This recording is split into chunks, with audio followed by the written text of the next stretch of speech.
And it's sort of, I think it's kind of like this issue of, he's thinking of how do we move forward out here. When faculty, staff, and because I don't think any of us that were put in this position to respond to this, let's say, emergency, we didn't get extra resources, we didn't get extra pay or anything like that. So it was an individual effort that you happen to have a person that actually cared. That's not the best policy in the world, right? And I think that's what we're trying to change with RISE out here. That, how do we learn from these mistakes? And it's not luck of the draw, right? Because a lot of times I think, if I wasn't where I was at the University of Central Florida, what would have happened? How many students we've had turned away, all those type of things. So there's some serious big issues out here in terms of that. One of the things I want to, Adriana, what would you call a student center or a student office dedicated to this, right? And I want to, and even to the students out here, do you feel like you're a climate refugee, or would you call it that? What would be sort of the term that you could use, that you could sell to administrators, right? Because you could do like, first year success, that we have those programs, right? And then, if you look at student development and enrollment services, there's like 700 offices, right, that dedicated to that. But how would you call that? And, what would be something, even with the labels in terms of that? So, I don't know how to come with an acronym on the spot. Oh, no. No more acronyms, please. We'll just call it RISE. Yeah, let's call it RISE. RISE is a network. Yeah. We've been talking about what RISE is and what RISE means to us. For me, RISE means to me exactly a network. Why we don't have a RISE in each university that are here collaborating to help every student that has been displaced? Absolutely. So yeah, I think that's No, and kind of like, and kind of like the issue of processes and all sorts of things, it's like, we need to have those put in place, right, from a mission, and not only a mission, because that's just the first very preliminary stage, is sort of, student success. How do we make sure that when I invite someone, it's not like I'm going to invite you to my house and say like, hey, come to my house and you figure it out, right? Here's the key, but there's no guarantee there's going to be food or anything like that. You kind of like figure out. It's how do we make sure that we put students in the path to success, right? I'm fully understanding sort of the realities that are happening in Puerto Rico, which I think for me was out of the very bad things that came out of Maria. The positive thing is that the administration finally recognized that we had a large Puerto Rican population. It took a natural disaster and desperate people knocking at the administration door that actually people felt it, right? And that's, again, that we need to do better. Not only for, in this case was Puerto Rico, but eventually it's going to continue to happen, with the natural hazards that we have right now. And there's others, not even, it could be shootings, it could be wildfires, all those type of things. So we need to understand a little bit better the realities that we have right now. So kind of like that's kind of like wrapping it up. And now I open it up to questions and discussion. Yeah, go ahead. Okay, so thank you so much for putting the troubles out there. Yeah. It's really hard. Never apologize yourself. If anyone can't understand, they have to submit themselves, because you are trying to submit to these standards all the time. You don't have to do it all the time. Anyways, I just want to say that because I feel it personally. I just want to, I also was displaced over here again, and I have to move after being in a shelter for a couple of months. And I ended up in Iowa. And it's kind of interesting because I never made that decision myself. It was just like in a rush moment, like whether I stay in a shelter for more than 3 months or kind of want to go and somewhere. And so I ended up going to Iowa. And I'm going to go for 2 questions. Because of that experience, I have probably like 150 something credits on my bachelor's, and I'm still not graduating because they don't want to acknowledge any of my credits. And I think it's hilarious and ironically because the same institution, the same credentials that Iowa State has, is exactly the same credentials that the University of Puerto Rico does have. that. So it's kind of like that discrepancy that is not aligned. And when you were talking about the framework and how the institution has to bridge those gaps, I feel like it is so necessary not only for undergrad but also for grad students. Right now, I'm in the process of finally applying for graduation for the next upcoming semester. So it's just like I have hope. I'm a first generation student, so for me, my education means bringing something to my family and, you know, elevate, you know, and inspire other people. Like my mom right now is 59 years old and she's coming back to college just because I inspire her to do that. And I'm like, oh wow. So for me, graduating is a big deal. Going back to that topic of graduation, 5 years, probably 6 I'm gonna be out of my undergrad after the natural disaster and after the strike of 2017. And I just wonder, how can we make that network happen, like for real? Like what we have to submit to make that happen, like it has to be like credits. Like I don't understand why the credits are so hard to find in the UB. They're not that hard to find.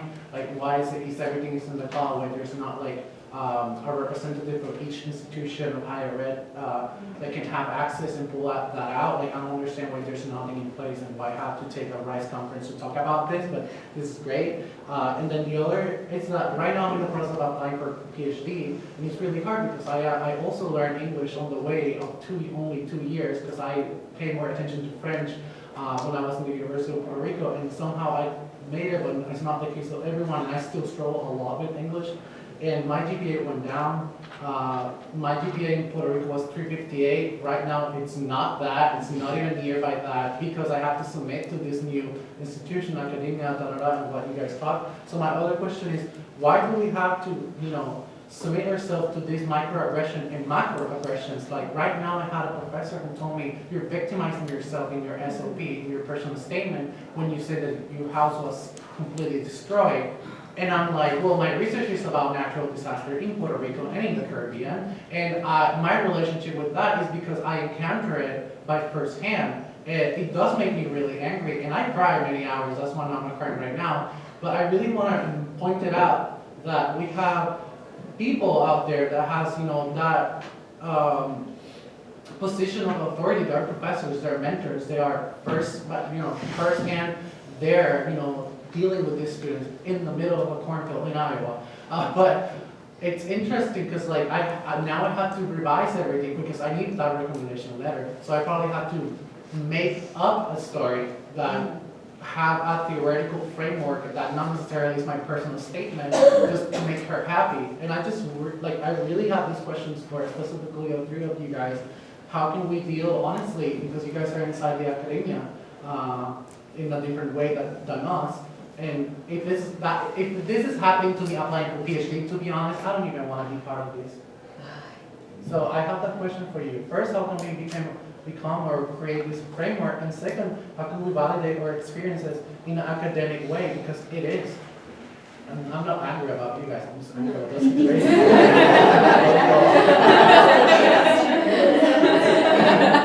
I'm not gonna go first, but I just want to thank you for sharing that with us. And Yeah. so I don't know what's your field?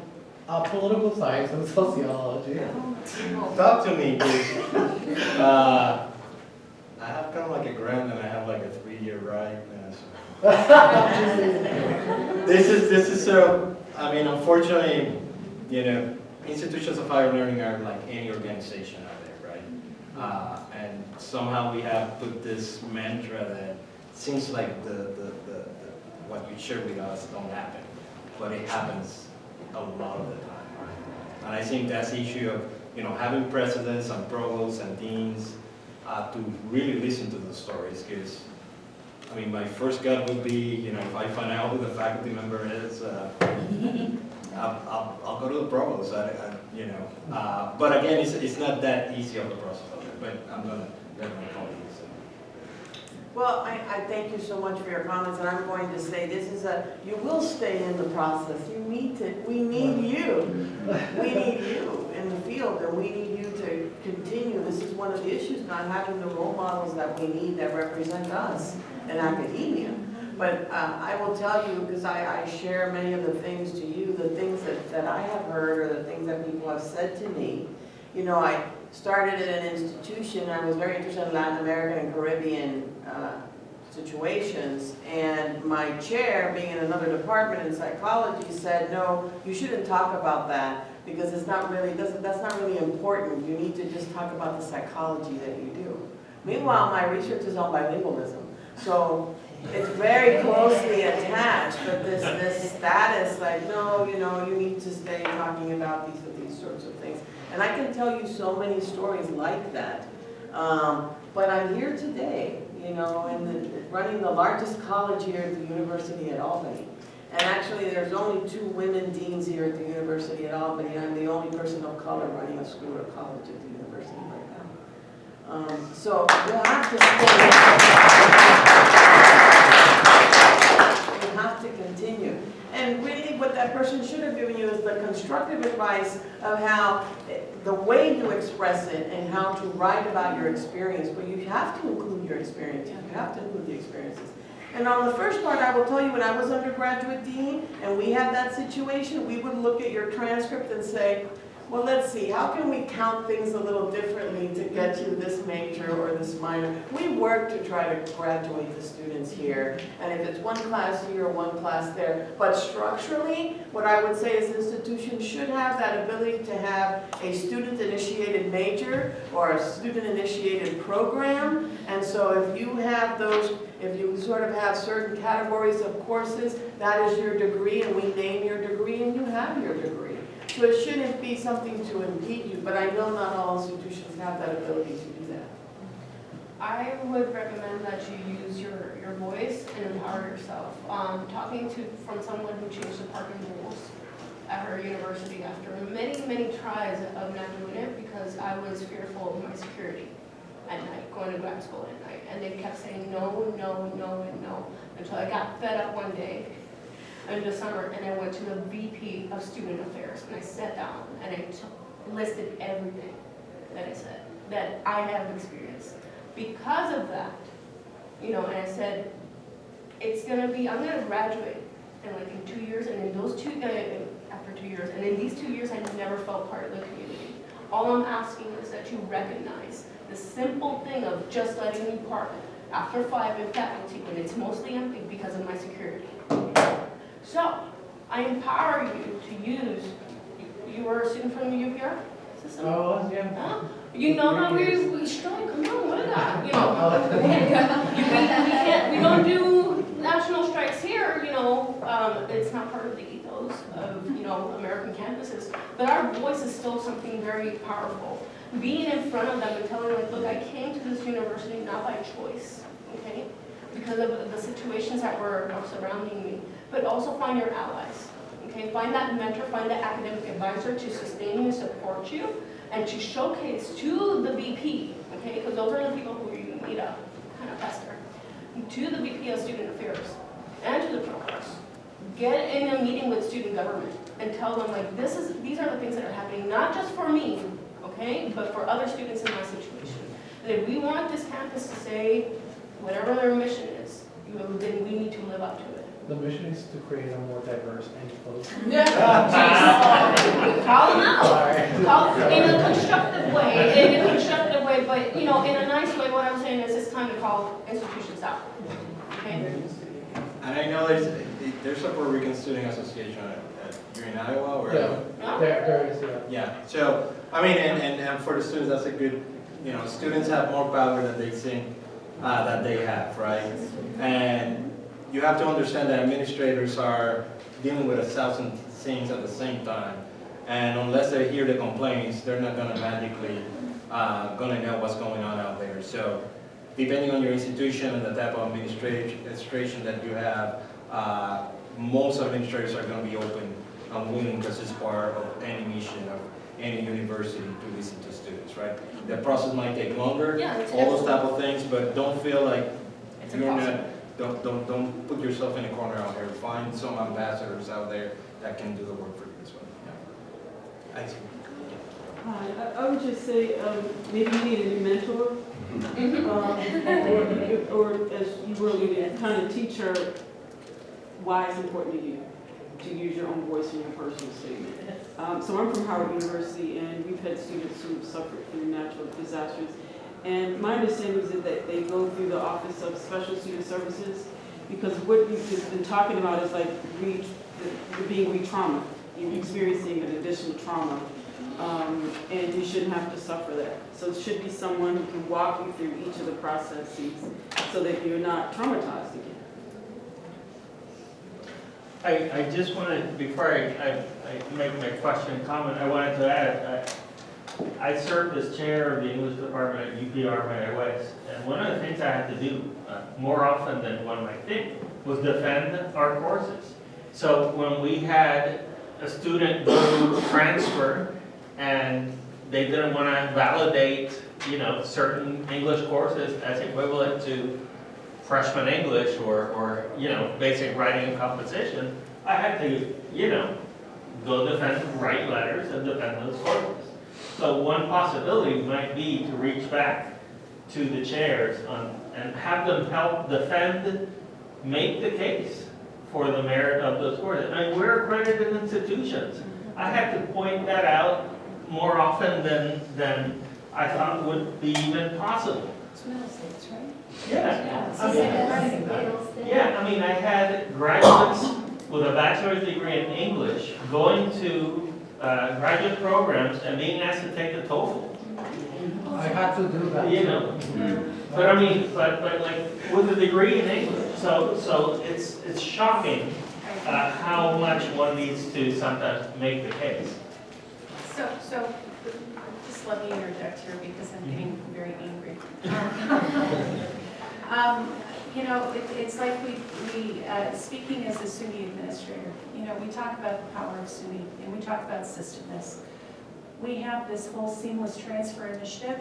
I don't understand why system hasn't reached out to the University of Puerto Rico and said, let's do an articulation.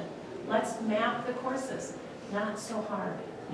As part of the seamless transfer conversations, I don't know why it can't go out to pathways where we already have in place people who are representing every single major, and we could have this done very expeditiously. So it's just another instance of us getting in our own way with this and preventing us from doing what's right. Because you shouldn't have to defend your curriculum in that way. It's just, I think it's a lack of relationship building. It's getting to know institution and institution, department to department, because we know that with our community colleges, we have those relationships and articulation programs because we have that day-to-day interaction with them. Now in a situation like this where we're seeing a more rise of students transferring in, we take Puerto Rico as an example, right?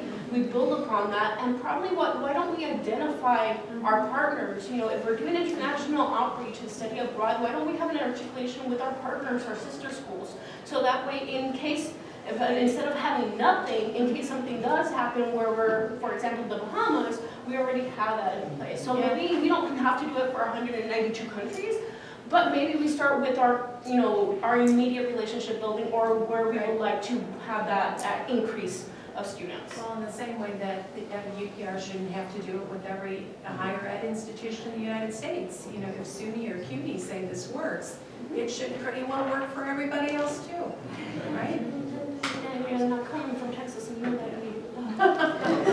There's- They let you do their own. We have about 5 minutes. There's a question in the back.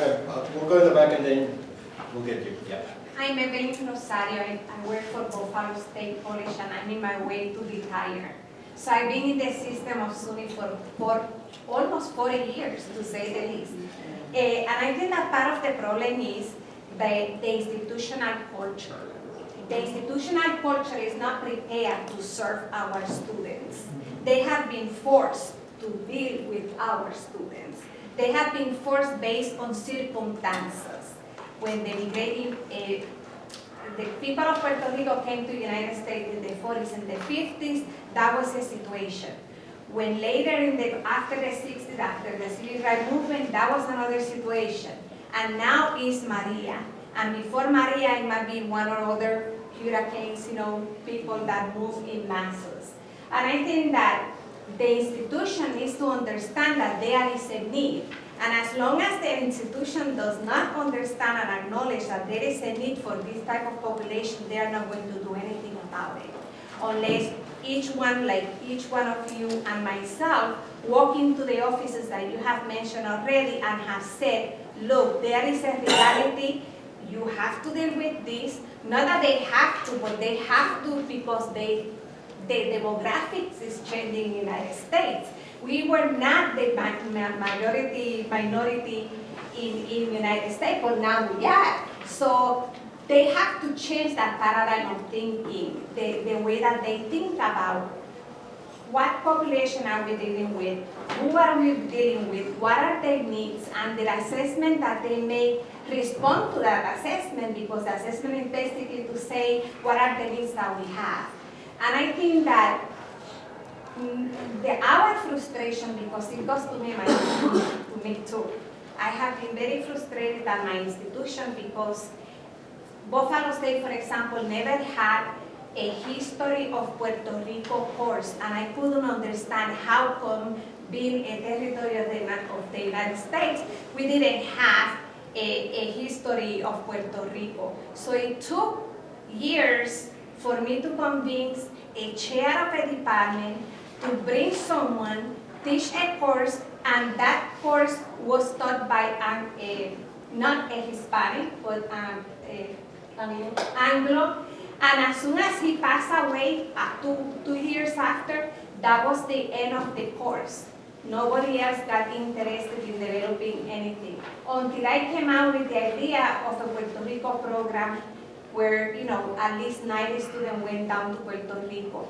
And the course was told can no longer be in place because of budgetary reasons.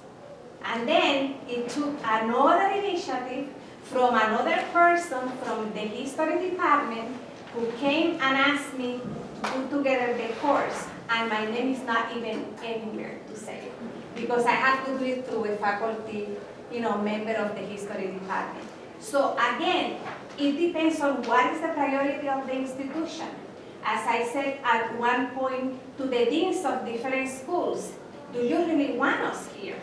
Do you really want our students? Because if you really do, you are going to make the effort to move and reach out. And the problem is that if they don't see the need for that, they are not going to take that initiative unless we take. Thank you. And to last question. Yeah, my question is for Melissa, for you, Fernando, is about, you said that you work with a student, displaced student in your university, and I want to know about if you had a student like had language barrier in your group, and how did you deal with that? And I'm a refugee student, Adriana and Victor too, in Arizona State University, and that was one of the biggest challenge because it's difficult to be successful in a semester, in a first year PhD student, if you don't know the language. It still are, it still is. So kind of like my experience, we have great relationship with UCF Global, which is sort of our global international office, and they have an English Language Institute. So we talked to the director of the program, and students that wanted to have help with the language, they could get an assessment for free, and the institute actually worked with them. And the neat thing about that collaboration is that we were able to spend it also for the community. So we work for the city of Orlando, because language was is still one of the big key issues, not only for students but for community members. And to end on a happy story, right? We partnered up with the city of Orlando. We went to a community place to have that type of language training, and then we got this nice email from a person that actually participated in the program and got a better job, and now it's been transformational. So that's some of the things that we have a lot of resources at our universities. It's just sort of, how do we channel that, make it a priority, but one of the things is that we need to have more faculty members, we need to have more leadership, and again, the student voice as well, in terms of looking at that, but look at those advocates in terms of that. But yeah, the language issue is always a big issue. And we need to understand that just 22% of the people in Puerto Rico speak Absolutely. both languages. So I grew up in a family that no one speaks English, Absolutely. everyone speaks Spanish, so I'm from Jayuya, the center of the island, and I know that's true for many other, so. So I'm gonna close it right now, but thank you for a great conversation. You had,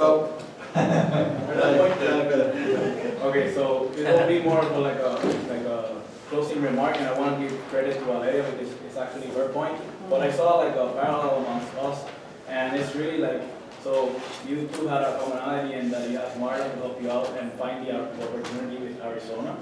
But a lot of students didn't have access to internet or didn't have access to any other type of media or contact, so they could find the opportunity to transfer.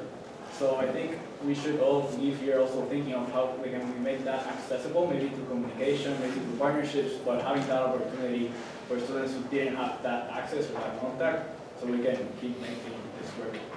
If I can, this is what I recommend from the enrollment management part. If that institution, if ASU, if University of Minnesota, whoever it is, SUNY or whatever, is willing to open the doors for displaced students, they need to send a contingency group of enrollment management, financial aid officers to that area, to advise students face-to-face, speak with their families, and by the way, they also have to be bilingual.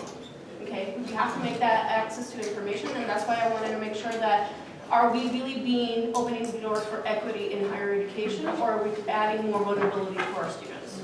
Thank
So anyway, you're right, it helps us,